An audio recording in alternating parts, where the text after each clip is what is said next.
Good morning and welcome to this month's webinar, where we're going to be looking at managing a successful return to in-person social events. And before we start, we would like to introduce ourselves. And for those of you who haven't joined any of our previous webinars, I'm Victoria Templeton, one of the HR Knowledge Managers here at HR Solutions. And I'm joined today by my colleague Abby Ashford. Abby's our lead HR consultant and will be supporting in any question and answers that we have at the end of the webinar. We're also supported today by Drew Naggis, so he'll be on hand to help with any technical issues should there be any, but fingers crossed we won't today. And because we have lots of you who have joined us, we've placed you all on mute. However, we do want to hear your questions at the end. So when you see the slide, that means we're at the end of the webinar and ready to take your live questions. So in terms of how to ask questions, coming up on your screen now is an image of your GoToWebinar panel. So it should look like something like this. So just simply type your question in the questions pane, and then we'll gather those at the end and take them and answer those questions. So in terms of what we're going to cover today, so obviously it's about how we manage in-person social events post-COVID. So we're going to be considering how things have changed in that respect since the COVID-19 pandemic. And then we're going to be looking at, when is a social event a work event, because there's a question there. And we'll focus on vicarious liability, and then towards the end we'll then be looking at some practical tips that we can share with you for how you manage your work-related social events post COVID-19. So in terms of COVID-19, we do think that it has changed in terms of how work-related social events are carried out. COVID-19 effectively has highlighted the importance of employees needing to safeguard people from infectious diseases within the workplace. It's forced businesses to take unprecedented steps to respond to those associated risks resulting from the virus. And we saw during COVID that employers and individuals were taking steps to ensure face-to-face contact with others was either limited or removed entirely, obviously depending upon the environment. And of the COVID-19 measures, some were legally enforced, while others were guidance only, but still strongly urged. And as we'll all know from our experiences, work events in person were cancelled and many employers moved to virtual events. We certainly did. And so it did change following the start of that pandemic.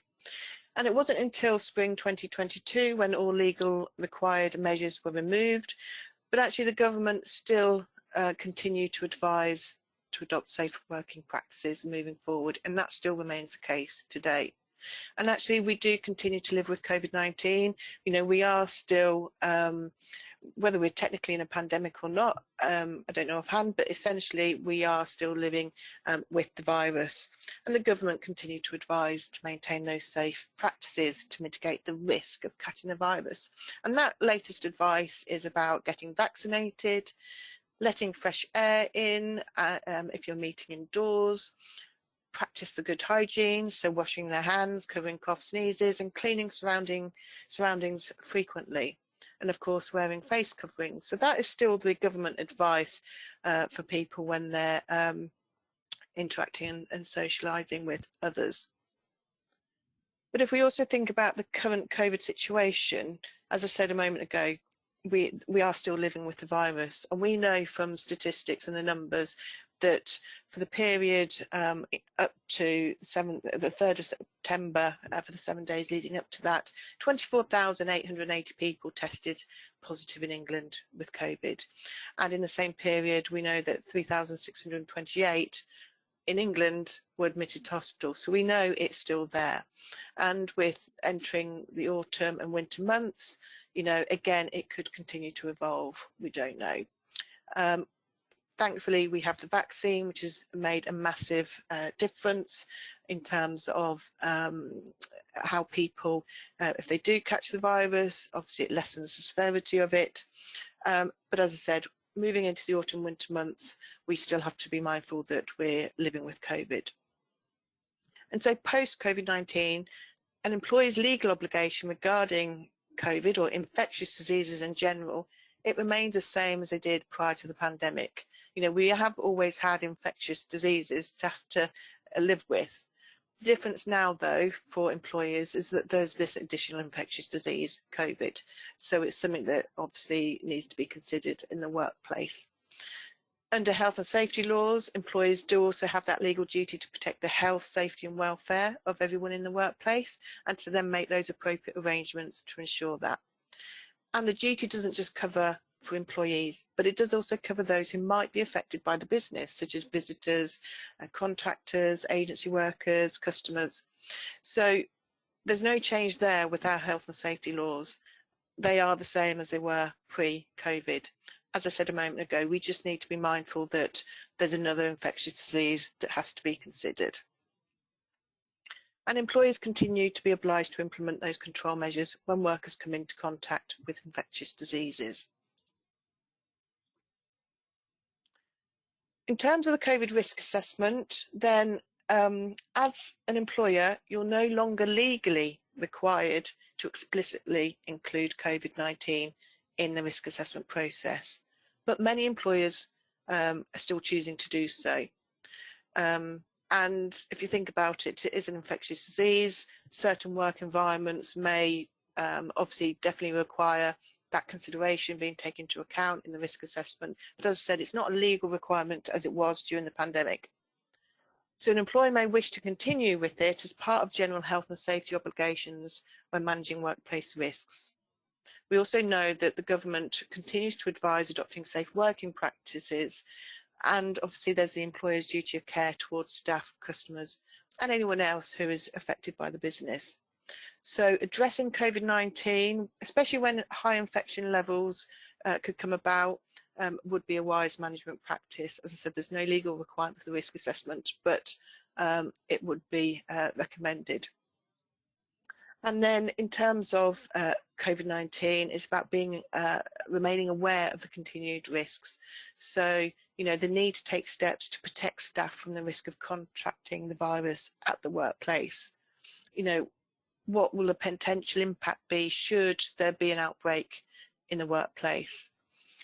But also, we need to be thinking about our employees. So there could be employees who are vulnerable of the virus.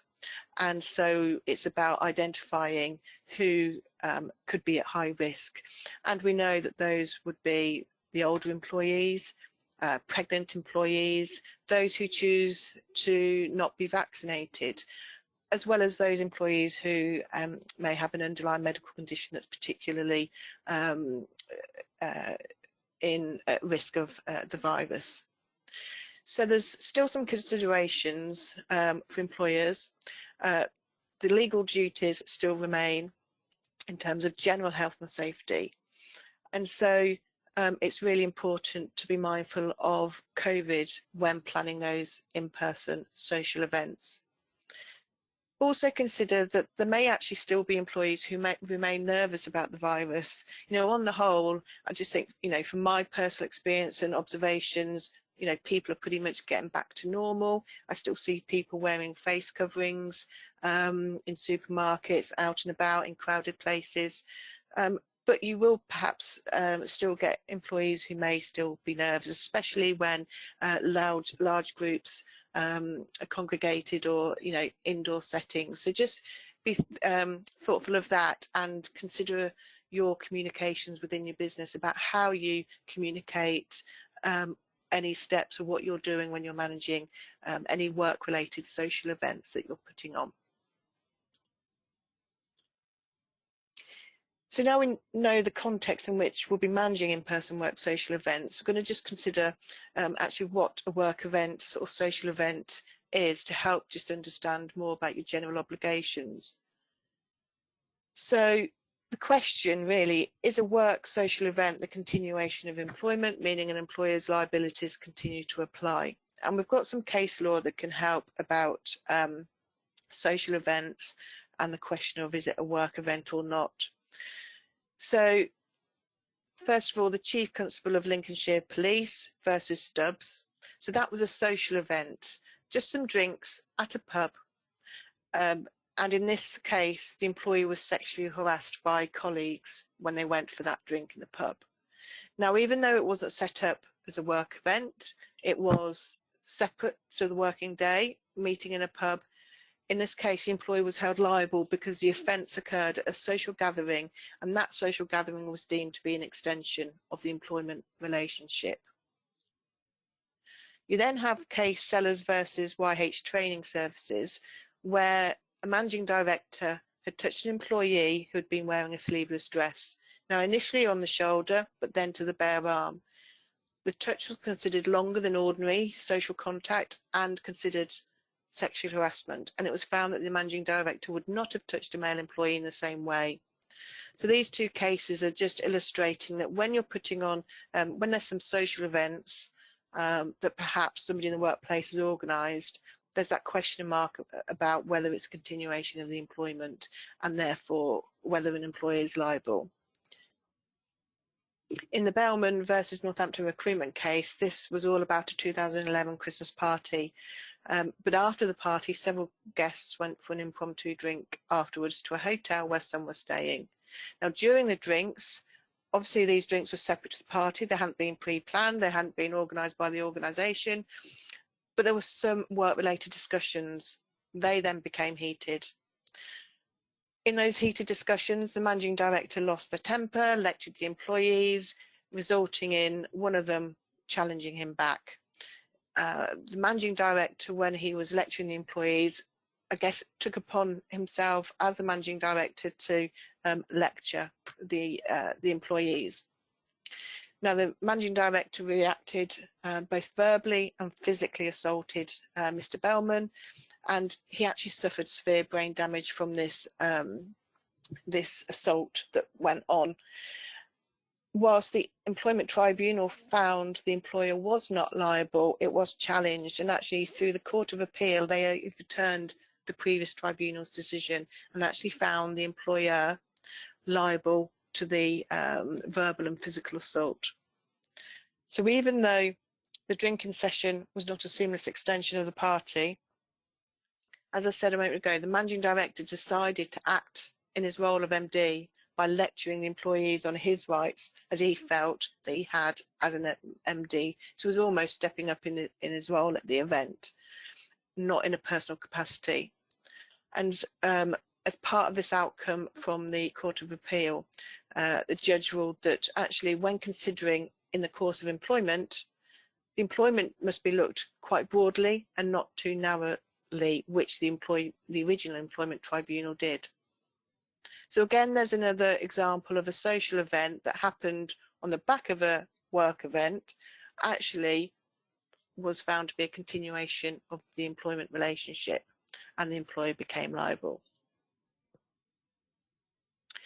So in this Bellman versus Northampton Court of Appeal judgment, it gave employers learnings about preventing it from happening moving forward. And it's about ensuring that to prevent liability, you've got to take all reasonable, practicable steps to prevent any acts from occurring. So that might be implementing and enforcing clear equal opportunities and bullying and harassment policies, provide training to employees, warn employees prior to any social events to be on their best behaviour, and confirm that employment policies do continue to be enforced. And things like limiting the opportunities for excess drinking. So instead of making it a free bar, perhaps just give 2 drink tokens. So you're sort of taking reasonable steps as a responsible employer. So there's things like that to consider. But certainly on the back of that ruling, it did reiterate the need for or highlight the importance of taking reasonable, practical steps to prevent instances from occurring. So in terms of when is a social event a work event, it can be office parties, client functions even, that are taking place outside of the working day. There may be some organised events for somebody leaving, whether to leave the business or leaving for maternity leave or retiring. Those social events, meeting up in the pub, could be seen as a work event and therefore continuation of employment, and therefore the employer is liable. There may be some post-meeting social drinks These are all things, situations that you might not automatically think would be a work event, but could be deemed to be. So, I mean, each case is going to be very different, and the circumstances will be important, but it'll be things to consider, such as, you know, are you paying for the travel expenses for people to attend a gathering? Are you providing hotel accommodation for the event? Are you offering alcohol or vouchers, to drink vouchers? You know, these kind of questions or factors will contribute towards the actually view that the event could be work related. And then think about whether, as part of that social gathering, if you're asking anybody to assume a role and some responsibility during the event. So, you know, I've known in the past where you've had team leaders and managers given the responsibility of keeping an eye on poor behaviours and things like that, and just trying to keep a line, or letting people know that there's a person in a position of responsibility if there's any concern or questions on the night itself. So these kind of factors are certainly things that you would consider that could cloud the line and make something perhaps a work event. As I said, it's all very much depending on the circumstances, but just be mindful that if you're getting a collective of individuals from the workplace in a pub, it can, in theory, be a continuation of employment. So there is a legal test around this, and the legal test is whether the acts were so closely connected with the employment that it would be fair and just to hold the employers vicariously liable. So that test, I guess, gives us a guide, doesn't give us a black and white answer or an approach, but I guess if you're ever unsure, then it's just thinking whether the instances that have occurred, to what extent are they connected with the employment. Clearly and ultimately it will be for a tribunal judge to view that and come to that conclusion, because ultimately that's the legal test that they'll be assessing. But if you have that thought in your mind when you're planning any social events, then just bear in mind that that's part of the legal test for it. So it's how closely connected with the employment, which is why I said a moment ago on a few slides back around, you know, are you paying for travel expenses, taxes? Are you putting up people in hotels? Are you offering people a round of drinks? You know, those kind of things. It's those connections. So I'm now going to just talk about vicarious liability, because I just mentioned that a second ago. And vicarious liability, to try and be as simple, I mean, it's quite a complex area, but to debrief it and be simple as possible, it essentially means that under employment legislation, an employer can be legally held responsible for certain actions of their employees, despite the employer having technically done nothing wrong. It occurs when there's a sufficient connection, like I've just said a moment ago, between the wrongdoing and the employee's job role. So in that tribunal case that we talked about with the MD physically and verbally assaulting, that was pretty much because he put himself in the position of being an MD in that situation, rather than it being in a personal capacity, because he saw it upon himself in a position of leadership. He could instruct and be challenging people on the work issues. The area of employment legislation is, as I said, known as vicarious liability, and when an employer is found to be legally responsible for an employee's actions, they must compensate the victim of the incident. So in practical terms, that potentially when you have an incident that's been caused by an employee at a social event, that can be classed as an extension of employment, and therefore as the employee would be found vicariously liable. So as I said on a few slides ago, this would include incidences at office parties, client functions, social events that have been put on that like leaving parties, retiring parties. So it's an important piece of legislation when you're planning social events. As I said, complex, but just from your perspective, I guess the two key points to take away is, it's the piece about connection. How much of a connection is it, the event, to the employment relationship? And if you think there's any possibility that it could be classed as a work event, then just make sure all reasonable practicable steps are being taken as part of your defence should there be any claim afterwards. But hopefully you won't get anything like that. Section 10 of the Equality Act also says that anything done by a person in the course of their employment must be treated as also done by the employer.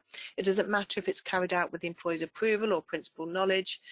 An employee's defence must show they took all reasonable steps to prevent employees. So if you think about the Equality Act, that deals with discrimination, direct, indirect, harassment as well. Protect your business by taking practicable steps in order to mitigate that liability. So, for example, having those clearly communicated policies and procedures in place, on bullying and harassment, equal opportunities. Having that risk assessment, so including that of the venue, and identifying any measures to protect employees, such as the use of providing transport. If you're organising a work social event that's late at night, probably in maybe a fairly secluded area, think about providing transport to protect your employees because of that vicarious liability. The training of your policies is always important in any aspect of management of people, but more so obviously when or equally so when you're planning social events, that people know how your policies operate. Because if you're organising a work social event, then as it's a continuation of employment, your policies and procedures continue to be enforced.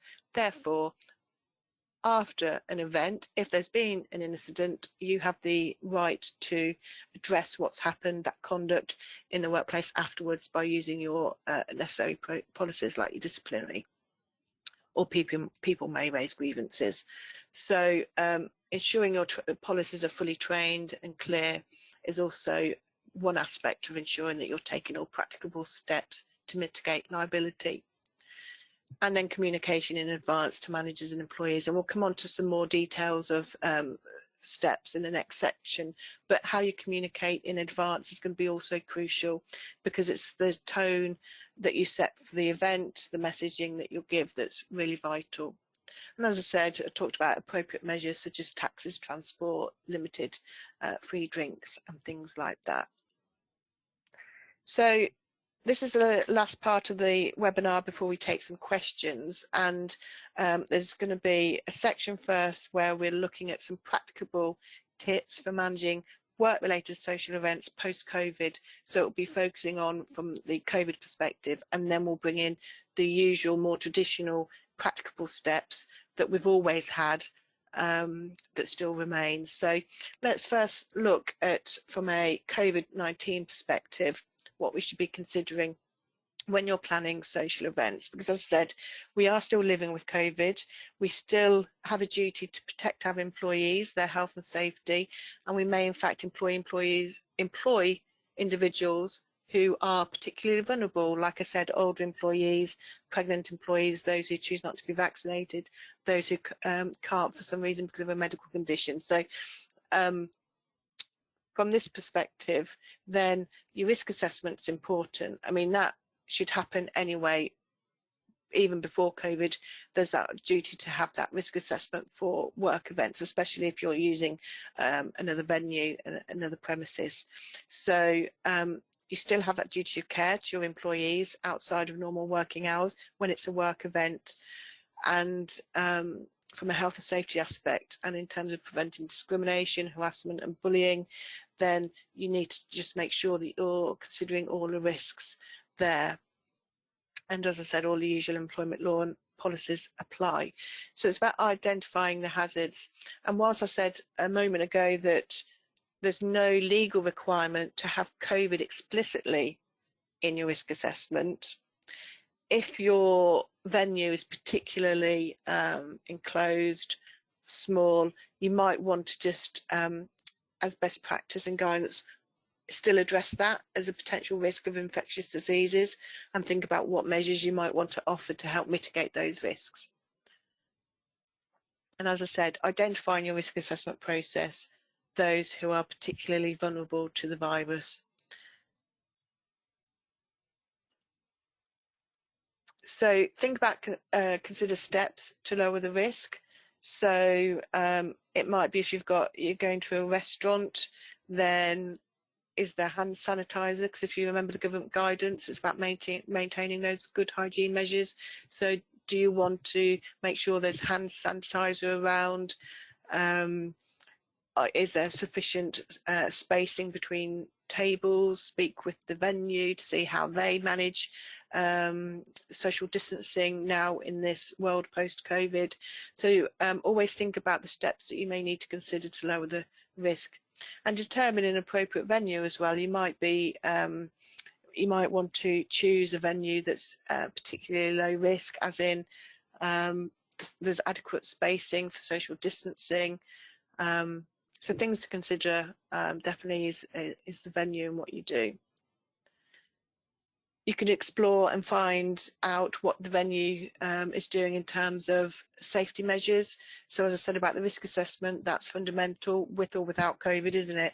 So ask for a copy of their risk assessment. Consider if the event can be outdoors. You know, you do see venues now that have these outdoor pods. So it might be that you want to change the kind of venue where you hold your work in-person social events, obviously depending on the size of the party. As I said, is there any capacity with social distancing measures? Think about that. Effective communication engagement, which I've said, especially is important for those that may feel nervous, those who may be at particular risk, and just ensure that how you communicate is clear, upfront, and you engage with your employees, because ultimately you're trying to make the best event possible. And respect that some may wish to wear face covering as well. And also some may choose not to attend. So if you're thinking of putting on a work event that's particularly in an enclosed space, then you may still get people that choose not to go. If we now think about general tips for managing work-related social events, then there's a lot to consider as well. So obviously we've thought about COVID-19 and some things that you still want to consider, but there's other things as well. So as an inclusive employer, you know, it's important to consider the type of event and venue that you choose, because you want to encourage as many people to attend. So, as I said, there's also still employees who feel uncomfortable in returning to socialising in groups. So just consider the best approach to making the event available to all. And also remember to invite those out of the business on long-term absence. So those who may be on maternity adoption leave, those who may be on long-term sick. Don't assume that they can't attend or that they shouldn't attend because they're on long-term sick. You know, they can still be part of the events, obviously depending on their reasons for absence and whether they feel appropriate, they can attend, but just don't exclude people. Then it's about considering alcohol. So the use of alcohol in the workplace can be contradictory for an employer who's wanting to create an inclusive workplace, because having an inclusive workplace is about ensuring everybody has the same right to equal access to everything that's going on. And so it's about embracing everyone irrespective of race, gender, disability, etc. But when it comes to a work event, you know, not all employees will want alcohol, so or can have alcohol. So you may have some Muslim employees who do not drink alcohol as it's forbidden. You may have some employees who do not drink alcohol because they come from a family where alcohol was abused, and perhaps they associate it to violence. There could be also employees who are alcoholics themselves, or you may have underage employees. So there's a lot of factors to consider when you're deciding about the position on alcohol. So just think carefully about that, and try and seek what kind of balance you want to achieve so that you're inclusive as possible, and recognise and respect that there's a diverse workforce. When it comes to food, then consider whether you can have food alternatives to meet the needs of various religions that are observed by your staff, or those who are vegetarian or food allergies. Remember, if you're providing food yourself, then the standard food hygiene rules apply. Then you have the entertainment side of things. So think about the entertainment that you want to offer, and so make sure it doesn't cause offence. So in terms of causing offence, you don't want to end up with any discrimination claims. Jokes can be easily resulting claims. So try and come up with something that most of your workers can enjoy. When it comes to getting home, then if your event will involve drinking alcohol or an evening event, encourage your employees to arrange lifts home, either with non-drinking workmates or to travel by public transport together or via taxis, minibuses. And as a minimum, ensure you have local taxi numbers on hand as you need. So considering how your employees travel home safely is really important for after the event, because remember, your duty of care towards your employee extends to a work-related event. Think about having a person in charge, so somebody in authority that remains sober and is able to take charge in an emergency if necessary. Managers should be reminded they are responsible for setting and upholding standards and should intervene if behaviour seems to be bordering on unprofessional or unacceptable. So if rowdiness or drunkenness, sorry, can't get my words out, take all practicable steps to contain the problem, and if necessary, follow it up on a return to work with disciplinary action if you're seeing any inappropriate behaviours and standards.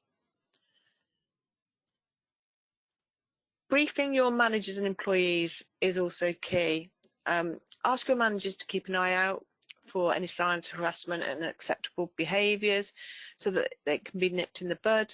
Normal rules of conduct and behaviours apply, as I've spoken about, and remind people of the bullying and harassment policies, and not to discuss work-related issues such as performance feedback, promotion opportunities, career prospects or salary increases with employees at any social event. Shortly before the event, your managers can remind your employees of the expected standards of behaviour and any related HR policies. So make it clear that whilst you don't want to be a killjoy, your normal standards of behaviour do apply and disciplinary action will be taken. So that's really important. And I know from experience in other workplaces where we've ended up, there have been tribunal claims, and what it meant for the employer was about putting in steps such as bringing all team leaders together, having a communication about how behaviour should be managed, policies, reminding employees of the policies to prevent further issues arising in the future. Employees should also be aware that an aggrieved colleague can also make a claim, not just against the employer, but the accused employee themselves. So you know your employees, and you know which ones are more likely to cause problems or whether there's going to be fallout. So perhaps think about any table plans as well, and group activities according, bearing in mind any workplace relationship challenges and things.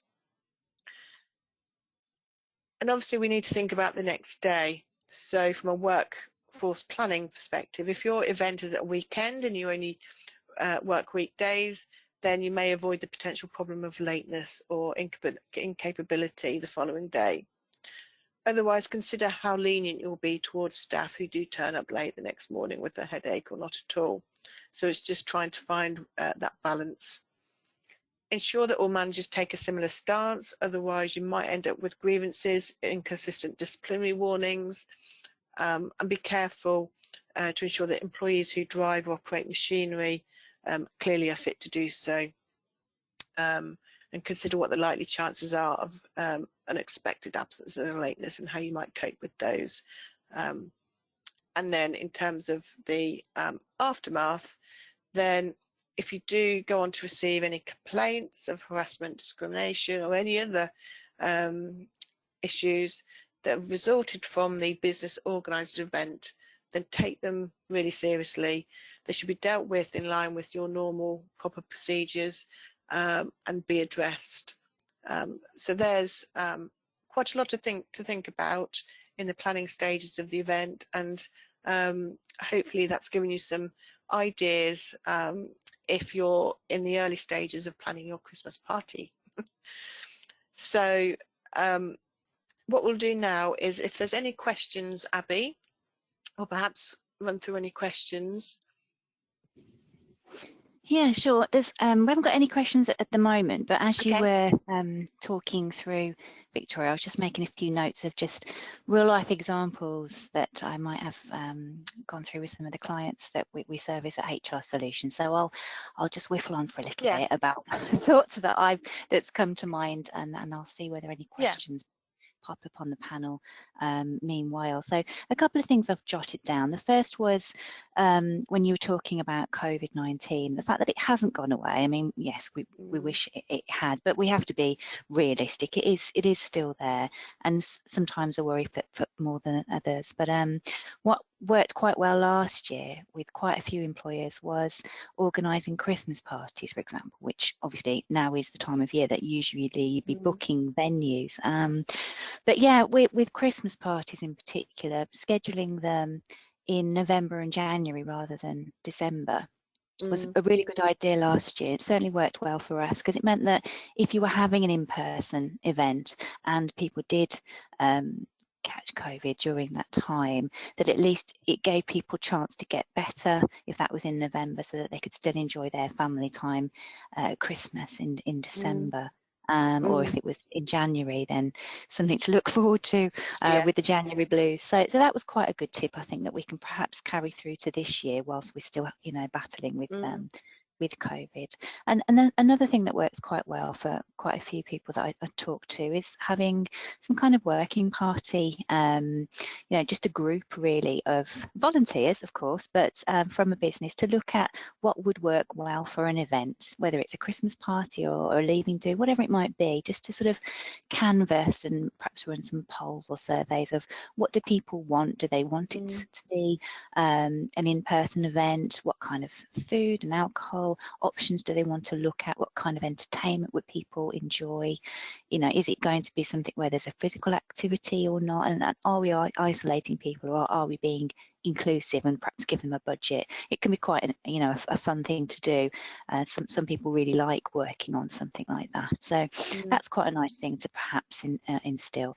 And then my final point really was just because so many people are working from home now still, and perhaps have adopted that moving forward. It's really just remembering that you might have had new starters come into your business over the last sort of 18 months to 2 years. And if you now start doing in-person events, they might not have met people, there might be a little bit of apprehension, and it's really nice to start off an event by allowing those kind of people to get to know others and develop those working relationships, but in a structured way, because things can get out of hand. And certainly with some of the cases we had last year at 2021 Christmas events, people really did let their hair down perhaps a little bit too much, because they'd been cooped up at home and they were so excited to get into in-person events again. So what you were saying earlier about, put out that communications, don't be a killjoy, but put out those communications before an event to say, look, we want everyone to be safe, we want everyone to enjoy this, but don't let things get out of hand. Those were the kind of that's really interesting tips. Yeah. From your client-based perspective, are you hearing about do any of them have employees that perhaps still feel nervous about mixing or coming together in larger groups? Do people still feel a little bit apprehensive? Yeah, and that's why it's really good to canvass the feeling of everybody, of what kind of event do we want, because you will find that some people are like, oh, I think for this year let's still do one from home. And when you do that, I think it's also worth thinking, a lot of people will spend a lot of time in front of their monitor, perhaps, you know, back-to-back Teams calls if they're in an office type role. And then if you've got say a Christmas event, for example, where you've then going to do an online event, people struggle to totally relax into those kinds of things because you are just still sat in front of a screen with a camera on potentially. And so, you know, when you're in person, you've got that time to sort of mingle in the background and not perhaps have that camera on you the whole time. So yeah, bearing all of that in mind, I think is a really good thing to do. We have got one question actually, Victoria, so if I can read that out. If you put an end time to an event, does that end your liability after that time if staff carry on at their own cost in the same venue?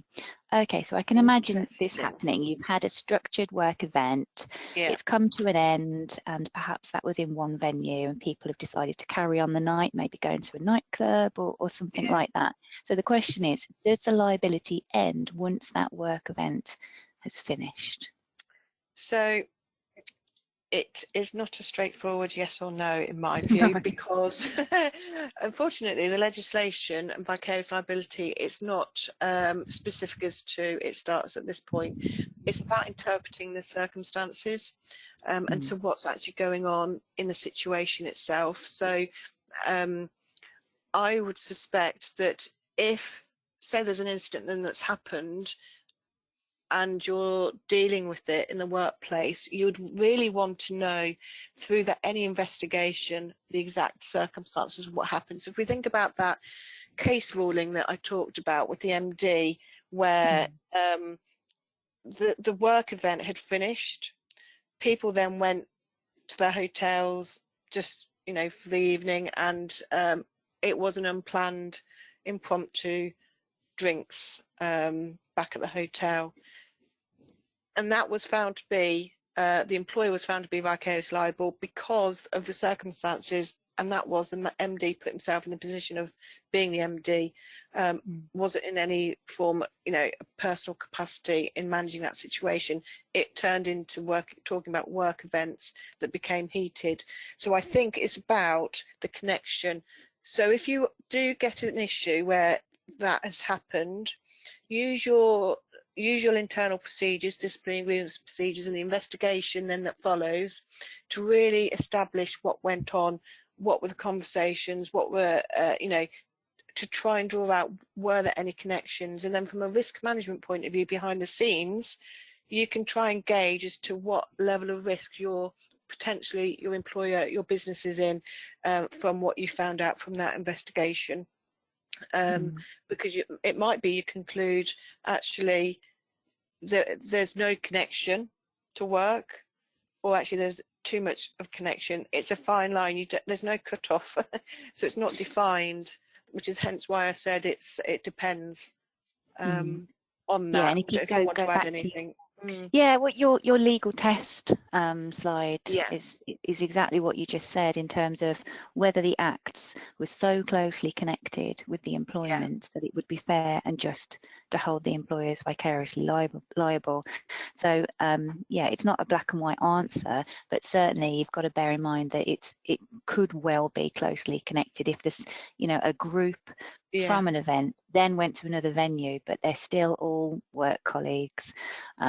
It's just they've moved on to a different place, so yeah, it may well be connected.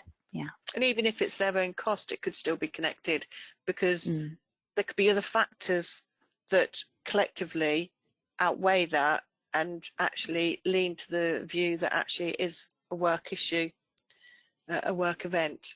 So yeah, it's not as straightforward, but yeah, thank you for that. That's an interesting question. Thank you. Yeah, that's the end of the questions. Brilliant. Okay, so just to bring the webinar to a close, thank you for your help on that, Abby. So just want to run through a few things, let you know what's going on. So we offer HR Knowledge Base, which you'll find a hot topic related to this subject on there. So if you're a knowledge base user, actually, you'll already have access to it. If you're not, then if you do register and sign up, then you can access to it. So it provides all our template letters, guides, policies. We have articles on every HR subject covering the whole employee life cycle, everything on there. So if you are interested in access to that, then do reach out and let us know and we can help you. We do want to run just a quick poll actually before we do close, and that's around whether you do wish to for us to follow up with you after the event on anything that we could perhaps help you and your business with, whether it's any of our HR services, training, the knowledge base. I'm just going to launch the poll. Let's just launch that. So you should see that on your screen now. And so if you do want us to follow up with you after the event, let us know whether it's HR services, training, knowledge base, health and safety, and payroll.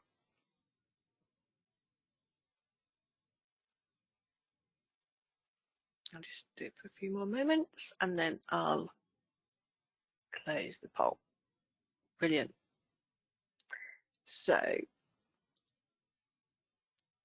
and then just to let you know about any training courses that might be of interest to you. So we have both HR management development as well as health and safety. So the HR side of training, we offer lots. So we've got some coming up in October, holding difficult conversations, employment law for managers, managing the disciplinary procedure, equality and inclusion, and appraisal skills. So they are online, and they are normally half a day. I believe the employment law managers session is half a day as well, so all virtual there. And then from a health and safety point of view, these are in person. So we're looking at the mental health first aid training in October, health and safety, fire marshal, as well as safeguarding. So if any of those, if you have any training needs around those subjects, then do please get in touch. And as you know, those of you who regularly join our webinars, these are once a month. We have a health and safety webinar next week, which is all about safeguarding in the workplace. Next month, I'm running a webinar on managing an effective redundancy program, preparing for change.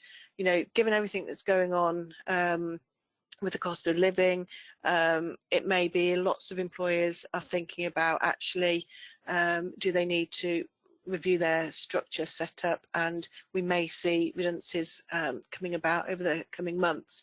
So I thought I'd run a webinar on about the very early stages of how you can prepare for managing an effective redundancy program that essentially within the law and helping you prepare for that change. The following month, we're running a webinar on working with trade unions. Again, there's a lot going on that you hear about in the press about employers, trade unions contacting employers to become registered or recognised even. We're seeing more employees be accompanied by unions in formal meetings. And I think we're just going to see more and more of this happen. So we're running a webinar in November about working with trade unions and, you know, the importance of the relationship and how that works day to day. And then to end the year, I'm running a webinar in December about how you can plan ahead for 2023. Next week, myself and Terry, our HR training consultant, we're going to be running a workshop, a practicable workshop, one day at the Kettering Park Hotel, and it's about how you can create and build your people strategy going into next year, that you can align it to your business plans, and so that you can come away from that workshop having that strategic people plan in a way that can then help transform your organisation. So as I said, it's very practical. It's myself and Terry that are going to be running it. And by the end of it, you'll have created your own focused people plan based on your specific business. So you'll be given your own workbook to complete throughout the day. There's lots of participation in group discussions.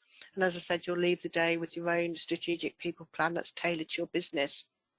So if you are interested in that, please secure your place and you'll find out more information there. So that concludes our webinar. As always, thank you ever so much for taking the time. If you've got any further questions, you can contact us on the information that's showing on the screen.